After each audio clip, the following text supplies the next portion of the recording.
اس کے بعد مجھے کچھ یاد نہ رہا، صرف اتنا ہی یاد ہے کہ میرا وجود جیسے شعلوں میں گر گیا تھا۔ پھر مجھے کچھ ہوش نہیں کہ کیا ہوا۔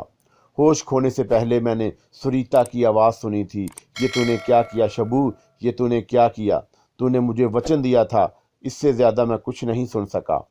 اللہ اکبر، اللہ اکبر، یہ وہ الفاظ تھے جو مجھے عالم بے ہوشی سے ہوش کی دنیا تک کھینچ لائے۔ کسی قریبی مسجد سے اذان کی آواز بلند ہو رہی تھی۔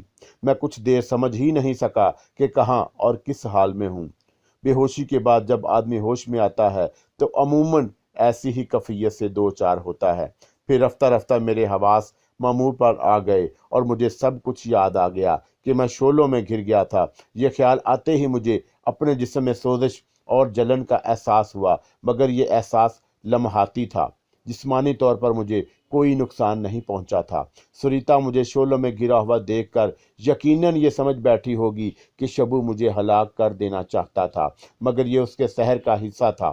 اس کا مشاہدہ میں پہلے بھی کر چکا تھا۔ سریتا کو بھی اس نے وقتی طور پر شدید اذیت دی تھی، یہاں تک کہ سریتا کا جسم نیلا پڑ گیا تھا۔ ظاہر مجھے ایسا ہی لگا تھا کہ وہ بچ نہیں سکے گی، لیکن بعد میں سحر کا اثر ختم ہوتے ہی وہ معمول پر آ گئی تھی۔ میرے ساتھ بھی اس نے ایسا ہی کیا تھا۔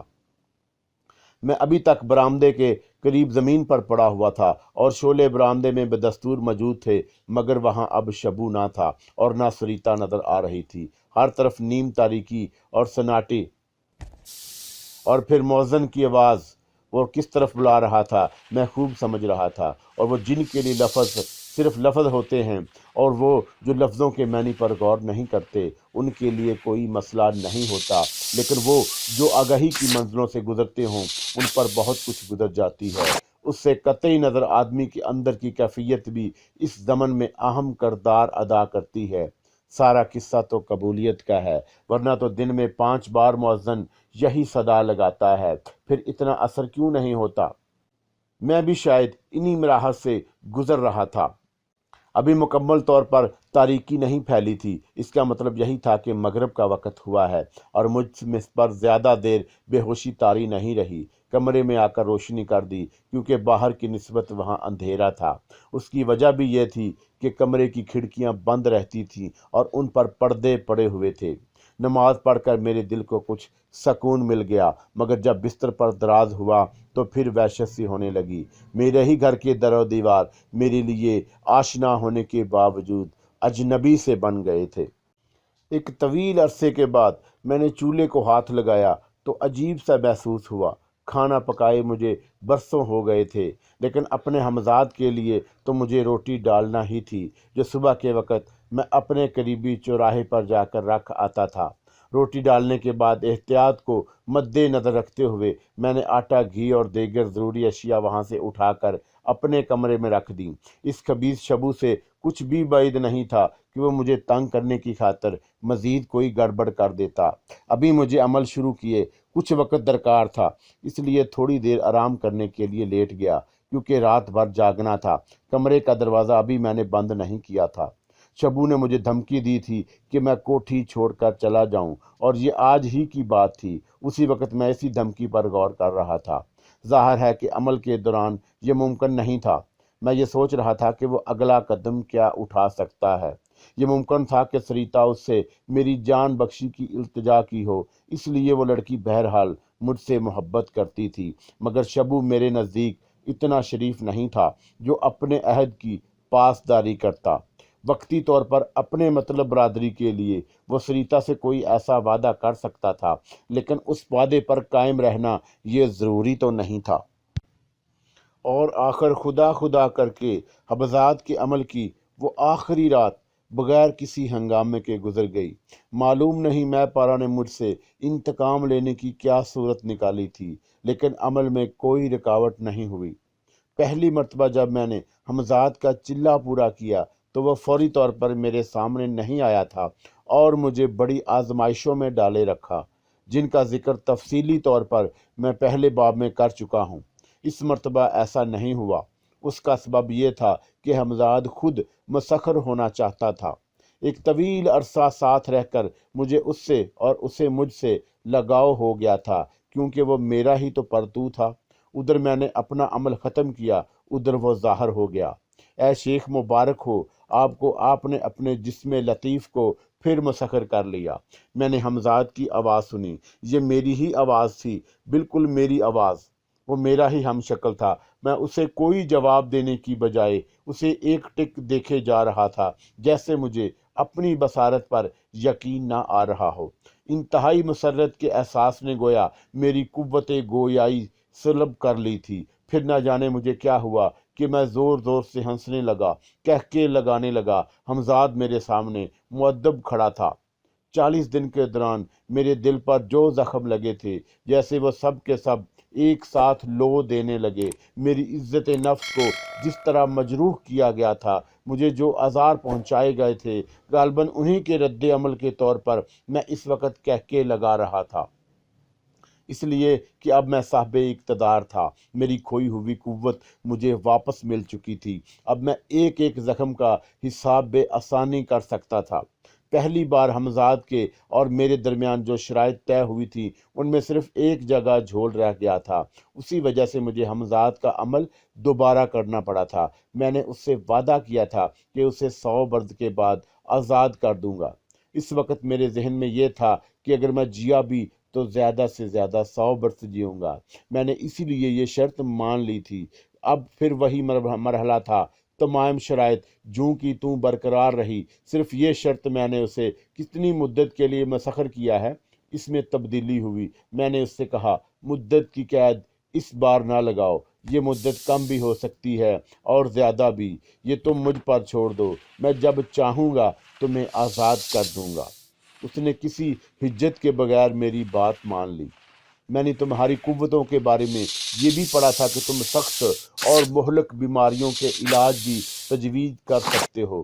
میں نے حمزاد سے کہا، پھر کیا وجہ ہوئی کہ تم مجھے سرطان جیسے مرض سے بچا نہ سکے؟ یقیناً اس کی کوئی نہ کوئی وجہ تو ہوگی۔ جی ہاں، وجہ تھی، حمزاد نے جواب دیا۔ اول تو خود آپ نے اس خواہش کا اظہار نہیں کیا، دوم یہ کہ اگر مجھ سے ایسا کہتے بھی تو میں اس کا مشورہ نہ دیتا۔ وہ کیوں؟ میں نے نرمی سے پوچھا۔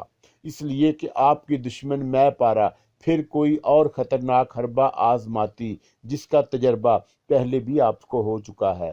ایک مرتبہ اس نے آپ کو دونوں ٹانگوں سے معذور کر دیا تھا، اور یہ بھی ہوا تھا کہ آپ کے ہاتھ بیکار ہو گئے تھے۔ میرے نزدیک سرطان کم عذاب تھا، اس میں کم از کم فوری طور پر آپ کو جسم تبدیل کرنے کی ضرورت پیش نہیں آتی، جو کہ بہرحال ایک مسئلہ ہوتا۔ حمزاد نے تفصیل کے ساتھ میرے سوال کا جواب دے کر مجھے مطمئن کر دیا تھا۔ خیر، اب صورتحال بدل چکی ہے۔ میں طویل سانس لے کر بولا، مجھے گویا نئی زندگی مل گئی ہے اور میں نے تمہیں دوبارہ حاصل کر لیا ہے۔ یہ کہہ کر حمزاد کو ان باتوں سے آگاہ کرنے لگا جو میرے اور میں پارا کے درمیان آج رات ہوئی تھی۔ اس کے بعد میں نے کہا کہ اب وہ ہمیشہ کے لیے میرا پیچھا چھوڑ چکی ہے۔ باقی تمام باتوں سے قطع نظر، فی الحال میں یہ چاہتا ہوں کہ مکمل طور پر صحت یاب ہو جاؤں۔ نئی زندگی ملنے کے بعد اسے تم میری پہلی خواہش بھی سمجھ سکتے ہو۔ یہ کوئی مشکل کام نہیں، اس نے کہا۔ آپ 7 دن کے اندر اندر اس موذی مرض سے مکمل طور پر نجات حاصل کر لیں گے۔ اس کے لیے مجھے کیا کرنا پڑے گا؟ کچھ نہیں، یہ میرا مسئلہ ہے۔ میں آج ہی کسی وقت دوا فراہم کروں گا۔ دوا؟ میں حیرت سے بولا۔ ہاں، دوا چند جڑی بوٹیوں اور مخصوص قسم کے ایک خودرو پودے کی پتیوں پر مشتمل ہوگی۔ یہ خودرو پودا اونچے پہاڑوں کی چٹانوں کے درمیان نسبتاً نرم جگہ میں اگتا ہے۔ یہاں کسی انسان کی رسائی نہیں ہوتی۔ یہ قدرت کے راز ہیں۔ اس نے جو مرض بھی پیدا کیا ہے، اس کا علاج بھی رکھا ہے، سوائے موت کے، اور موت کا سبب کچھ بھی ہو سکتا ہے۔ بہرحال میں وہ بوٹیاں اور مخصوص پودے کی پتیاں لے آؤں گا۔ آپ انہیں پیس کر صفوف بنا لیں، پھر اس صفوف کے 7 حصے کر لیں۔ روزانہ آپ کو ایک خوراک سوتے وقت پانی سے کھانا ہے۔ انشاءاللہ آپ کو شفا ہو جائے گی۔ کیا یہ ممکن نہیں کہ تم یہ جڑی بوٹیاں اور پتیاں زیادہ تعداد میں لے آؤ، تاکہ میں سمجھ رہا ہوں کہ آپ کا مقصد کیا ہے؟ آپ یقیناً خلق خدا کی بھلائی کے لیے یہ دوا زیادہ مقدار میں تیار کرنا چاہتے ہیں، لیکن میں آپ کو اس کا مشورہ نہیں دوں گا۔ حمزاد بولا، کیوں، اس میں حرج بھی کیا ہے؟ میں نے دریافت کیا۔ ممکن ہے اس طرح وہ دوا اپنی تاثیر کھو بیٹھے۔ حمزاد وضاحت کرنے لگا، اس سے ایک خطرہ پیدا ہو جائے گا، پھر وہ آپ کو بھی فائدہ نہ کرے گی۔ دوا تو ایک ذریعہ ہے، ورنہ شفا دینے والی ذات خدا کی ہے۔ دوا میں تاثیر بھی اسی ذات نے پیدا کی ہے، وہ اس کی تاثیر ختم کرنے پر بھی قادر ہے۔ یہ دوا صرف اسی کے لیے کارگر ثابت ہو سکتی ہے جو اپنے حمزاد کو مسخر کر لے۔ غالباً میں نے اپنی بات پوری طرح سمجھا دی ہے۔ بغیر جد و جہد اور بغیر کوشش کے کچھ نہیں ملتا۔ میں نے اس کی وضاحت سن کر طویل سانس لیا، پھر بولا، اگر ایسا ہے تو پھر مجبوری ہے۔ بہرحال میرے لیے وہ جڑی بوٹیاں اور پتیاں لا دو۔ اس نے اقرار میں گردن ہلا دی، پھر کہنے لگا، اجازت ہو تو اب میں جاؤں؟ نہیں، میں نے جواب دیا، پھر خود ہی اجازت نہ دینے کی وضاحت کی۔ دراصل تمہارے بغیر 40 دن یوں گزرے جیسے 40 برس ہوں۔ میں چاہتا ہوں کہ آج تو تم سے زیادہ وقت میرے ساتھ رہو۔ جو آپ کا حکم۔ چلو اب تھانے چلتے ہیں، میں نے اس سے کہا۔ اس وقت تک فجر کی وقت، نماز کا وقت بھی ہو جائے گا۔ نماز پڑھ کر میں کچھ دیر کے لیے سو جاؤں گا، پھر سوچوں گا کیا کرنا ہے۔ اس دوران میں تم میرے لیے جڑی بوٹیاں وغیرہ لے آنا۔ کیوں، ٹھیک ہے نا؟ بہتر ہے۔ میں تم سے کچھ تفصیلی گفتگو اور مشورہ بھی کرنا چاہتا ہوں، لیکن میں پہلے کچھ دیر آرام کر لینا چاہتا ہوں۔ یہ حق تو نہیں مجھے کہ آپ سے کوئی سوال کروں، لیکن فی الحال یہاں بھی تو آرام کیا جا سکتا ہے۔ حمزاد بولا، اب تو کوئی مسئلہ نہیں۔ تمہاری غیر موجودگی میں مجھ پر کیا کیا گزر چکی ہے تمہیں نہیں معلوم، میں نے طویل سانس لے کر کہا۔ فی الحال میں اپنے دشمنوں کو غفلت میں رکھنا چاہتا ہوں۔ ان سے حساب تو چکانا ہے، مگر سکون و اطمینان کے ساتھ۔ میں بھی ان کی بے بسی پر اسی طرح ہنسنا چاہتا ہوں جس طرح انہوں نے میرا تماشا بنا کر مذاق اڑایا تھا۔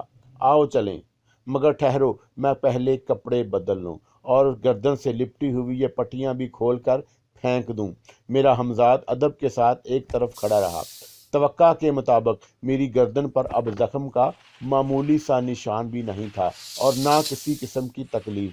عمل پورا ہوتے ہی میری گردن اور بقیہ جسم کے درمیان رابطہ بے حال ہو چکا تھا۔ پٹیاں کھول کر میں نے اپنی گردن پر ہاتھ پھیرا اور سکون کا گہرا سانس لیا۔ کچھ ہی دیر بعد اپنی حویلی کے کھنڈر سے نکل رہا تھا۔ آج فضا کچھ اور تھی، میرے محسوسات مختلف تھے اور میرے دل میں کوئی خوف نہ تھا، نہ اندیشہ۔ اب میں پھر وہی شیخ کرامت تھا، وہ جس نے کبھی بڑے سے بڑے خطرے کی پرواہ نہیں کی تھی، اور وہ جو پرسرار قوتوں کا مالک تھا۔ حمزاد میرے ساتھ قدم سے قدم ملا کر چل رہا تھا۔ حمزاد میرے ہی جسم لطیف، میرا ہی عکس اور میری ہی ہم آواز، میرا ہی ہم شکل۔ وہ اس وقت تک میرے سوا کسی اور کو نظر نہیں آ سکتا تھا جب تک میں خود اسے یہ حکم نہ دیتا وہ دوسروں پر بھی اپنے وجود کو ظاہر کر دے۔ تھانے کی طرف جاتے ہوئے مجھے بڑی طمانینت کا احساس ہوا۔ آج میں مجبور نہیں، مختار تھا، محکوم نہیں، حاکم تھا، بے بس نہیں، صاحب اقتدار تھا۔ میں اس روز بھی حسب معمول تھانے کے عقبی پھاٹک سے گزر کر حوالات کے دروازے تک پہنچا اور سپاہی نے فوراً ہی میرے لیے دروازہ کھول دیا۔ حمزاد بھی میرے ساتھ حوالات میں داخل ہو گیا۔ اسی وقت کسی قریبی مسجد سے فجر کی اذان سنائی دینے لگی۔ حوالات کا دروازہ باہر سے متقفل کیا جا چکا تھا۔ اب تم چاہو تو جا سکتے ہو، حسب ضرورت ہوئی تو بلا لوں گا، میں نے اپنے حمزاد سے کہا۔ دوسرے ہی لمحے وہ میری نظروں سے اوجھل ہو چکا تھا۔ حمزاد کو مخاطب کرتے ہوئے میری آواز نسبتاً بلند تھی۔ مجھے اس وقت یہ احساس نہیں ہو سکا، اور نہ میں اس سپاہی کی طرف متوجہ تھا جو دروازے کی سلاخوں ہی سے لگا کھڑا تھا۔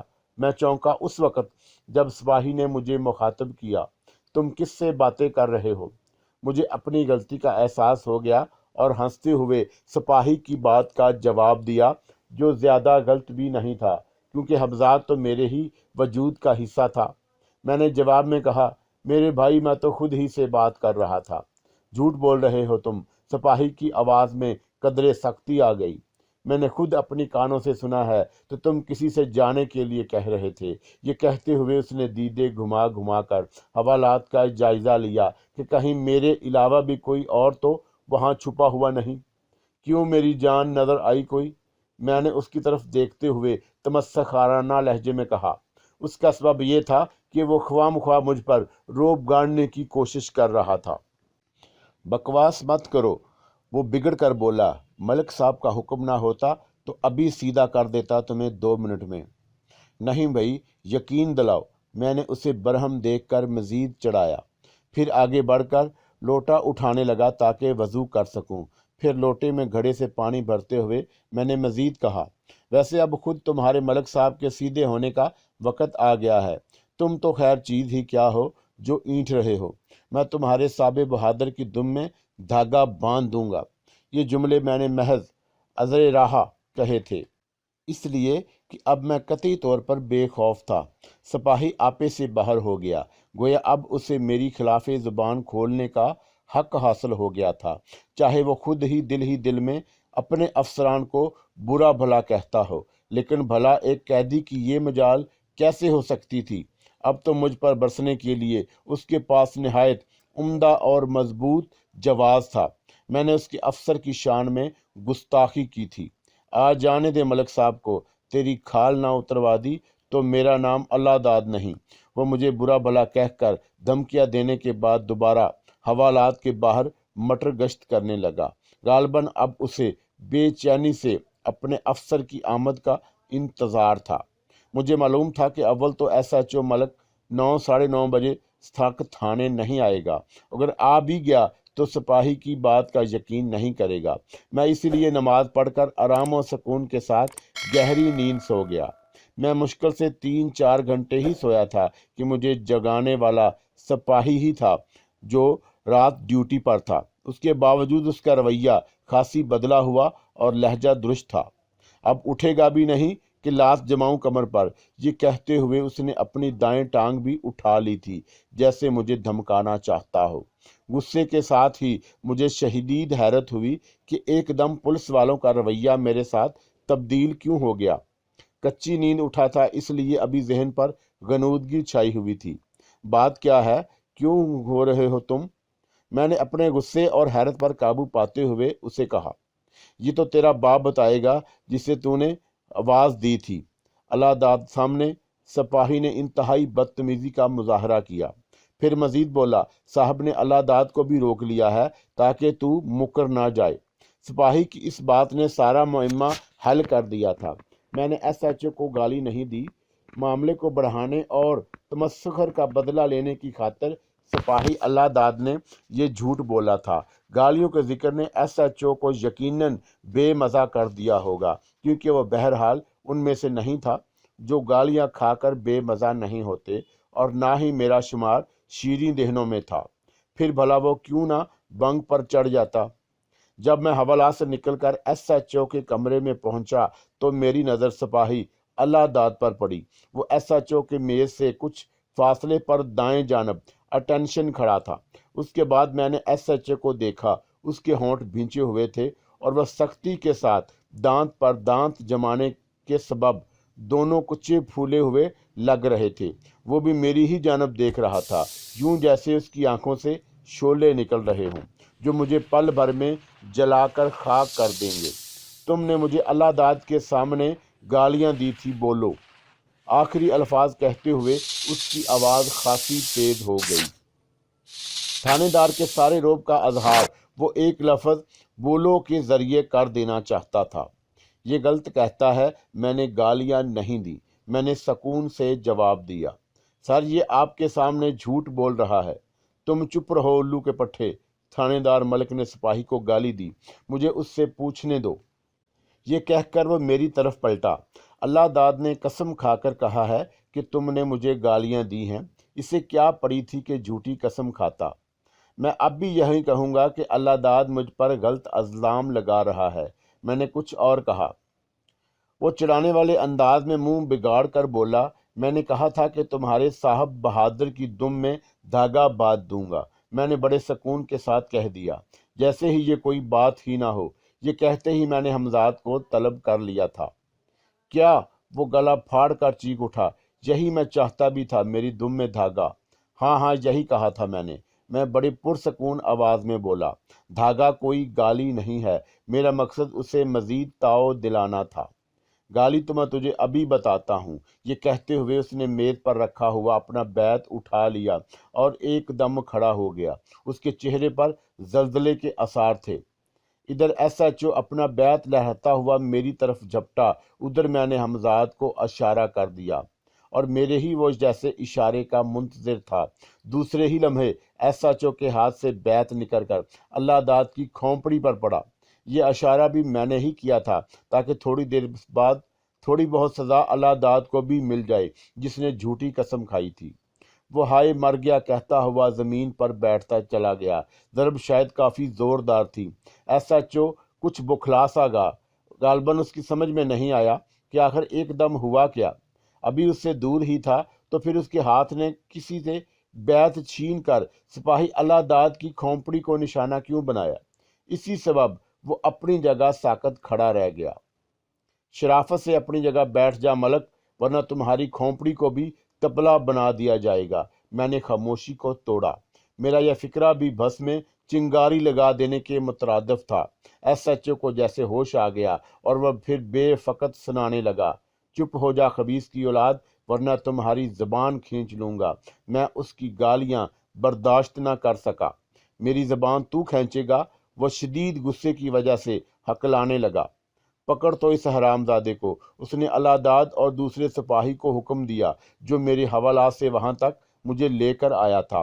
پھر دانت پیستے ہوئے کہنے لگا، ابھی میں اس کی چٹنی بناتا ہوں۔ اس کے بعد وہ قریب ہی زمین پر پڑا ہوا اپنا بیت اٹھانے کو آگے بڑھا۔ اللہ داد ابھی تک دونوں ہاتھ سے اپنا سر پکڑے بیٹھا تھا۔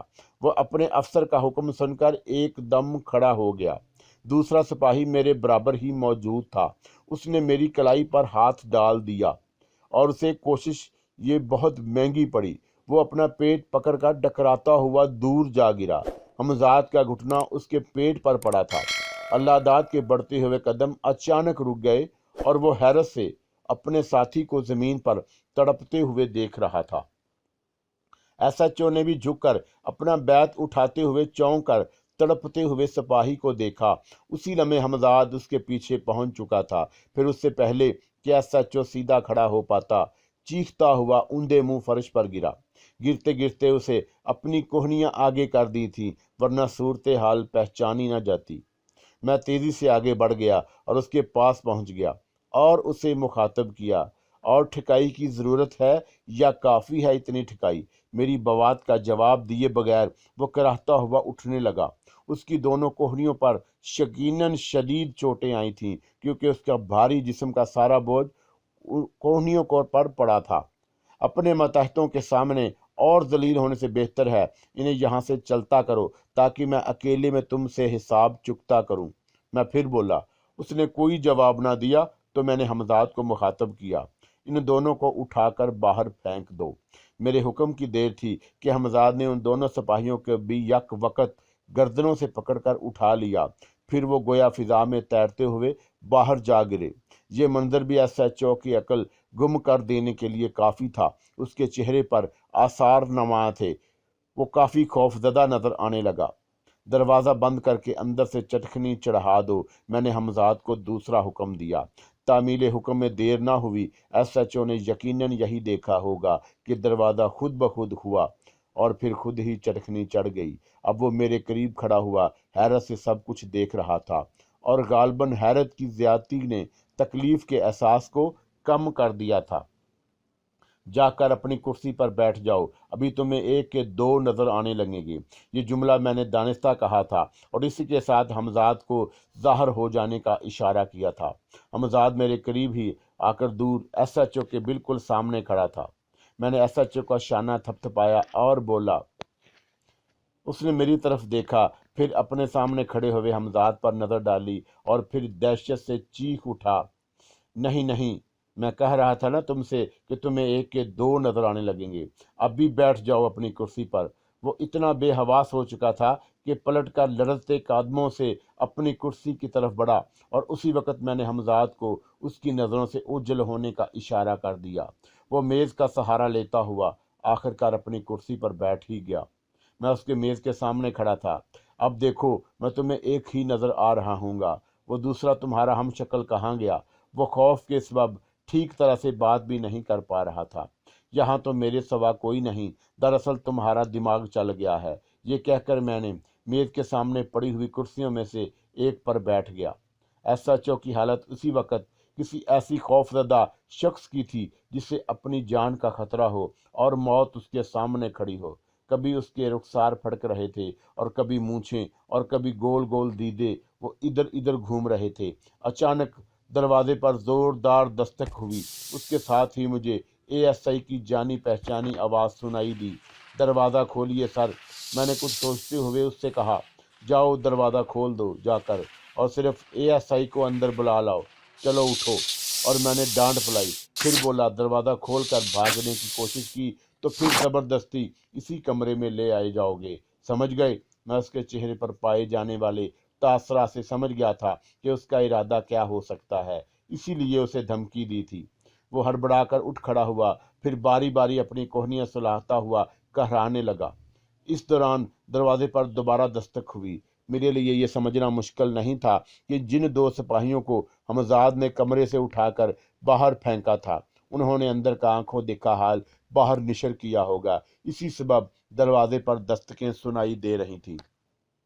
چلو جلدی کرو، میں پھر سختی سے بولا۔ ایس ایچ او مجھے خوف زدہ نظروں سے دیکھتا ہوا دروازے کی طرف بڑھ گیا۔ میں نے اپنی کرسی کو ذرا سا اڑ کر لیا تاکہ دروازہ میری نظر میں رہے۔ ایس ایچ او نے دروازے کے قریب پہنچ کر چٹکھنی گرا دی اور دروازہ اندر کی طرف کھلتا تھا۔ دوسری جانب کھڑے ہوئے لوگوں سے یہ حماقت سرزد ہوئی کہ انہوں نے چٹکھنی کے گرنے کی آواز سنتے ہی ایک دم دونوں پٹ کھول دیے۔ ان کا افسر ابھی دروازے کے سامنے سے ہٹ نہیں سکا تھا اور یہ واقعہ پیش آ گیا۔ نتیجہ یہ ہوا کہ دروازے کے پٹ اس کی پیشانی پر لگے اور وہ اپنے جسم کا توازن نہ سنبھال سکا اور زمین پر آ رہا۔ دروازہ کھلتے ہی بہت سے پولیس والے بڑا مار کر اندر آ گئے۔ آگے آگے اے ایس آئی تھا۔ اس نے جلدی سے آگے بڑھ کر اپنے افسر کو اٹھنے میں مدد دی جس کے منہ سے گالیوں کا طوفان ابل رہا تھا۔ اس کی پیشانی پر بڑا سا گومڑا پڑ گیا تھا۔ غصے کی وجہ سے اس کا خوف غائب ہو گیا تھا۔ تم سب کو کس نے بلایا تھا نمک حراموں؟ ایس ایچ او زمین سے اٹھتے ہوئے چیخنے لگا۔ سر وہ اللہ داد۔ ایس ایچ او نے اے ایس آئی کی بات کاٹ کر سپاہی اللہ داد اور دوسرے سپاہی کو گالیاں دی، پھر چیخا، نکل جاؤ تم سب میرے کمرے سے۔ مگر سر کا بچہ، اس مرتبہ بھی اس نے اے ایس آئی کو بات پوری نہ ہونے دی۔ سپاہیوں کی کیا مجال تھی اس کے بعد وہاں رک سکتے؟ وہ سب ایک ایک کر کے وہاں سے کھسکنے لگے۔ اے ایس آئی بھی پلٹ کر جانے لگا تو میں چپ نہ رہ سکا۔ ملک صاحب کو تم سے بات کرنا ہے، تم نہیں جاؤ گے؟ اے ایس آئی نے سوالیہ نظروں سے اپنے افسر کی طرف دیکھا جو اپنی پیشانی کو آہستہ آہستہ سہلاتا ہوا ہائے ہوئے کر رہا تھا۔ میری آواز سن کر وہ چونکا، پھر اس کا چہرہ دوبارہ تاریک ہونے لگا۔ اس نے مردہ سی آواز میں بات کی تصدیق کر دی۔ سپاہیوں سے کہہ دو کہ ملک صاحب تفتیش کر رہے ہیں، کوئی ادھر نہ آئے۔ میں نے اے ایس آئی سے حکمیہ لہجے میں کہا اور پھر دوبارہ دروازہ بند کر کے چٹکھنی لگا دی۔ اس نے میرے لہجے پر برا سا منہ بنایا اور ایک بار پھر تصدیق طلب انداز میں اپنے افسر کی طرف دیکھا۔ پھر اس سے پہلے کہ ایس ایچ او میرے الفاظ اپنی زبان سے دہراتا میں بول اٹھا، ابے گھامڑ، میں تجھے جو حکم دے رہا ہوں وہ تیری عقل میں نہیں بیٹھ رہا اور اپنے ابا حضور کی طرح احمقوں کی طرف دیکھے جا رہا ہے۔ اس کا چہرہ غصے سے سرخ ہو گیا۔ سر، آپ دیکھ رہے ہیں کہ یہ شخص، غصے کی وجہ سے اس کی زبان لڑکھڑا رہی تھی، اپنے افسر کی موجودگی میں اس کی یہ ہمت تو نہ ہوئی کہ مجھ سے براہ راست کچھ کہتا۔ ہاں، شکایت کرنے لگا، ابے رشوت خور، تیرا سر کیا بولے گا اور کیا دیکھے گا؟ جو کہہ رہا ہوں وہ کر، ورنہ بعد میں پچھتائے گا۔ دیکھ نہیں رہا تیرے سر کے سر پر ایک سر نمودار ہو گیا ہے؟ میرا لہجہ انتہائی توہین آمیز تھا اور وہ شخص، وہ راشی اسی قابل تھا جو یہ کہہ رہے ہو کرو جلدی۔ آخر ایسا ایچ او کو بولنا ہی پڑا۔ پھر وہ میری طرف ملجی نظروں سے دیکھ کر بولا، تم آخر چاہتے کیا ہو؟ جلدی کیا ہے؟ ابھی بتا دوں گا۔ اپنی کرسی پر تو آ کر بیٹھ میرے چاند۔ میں نے مسکراتے ہوئے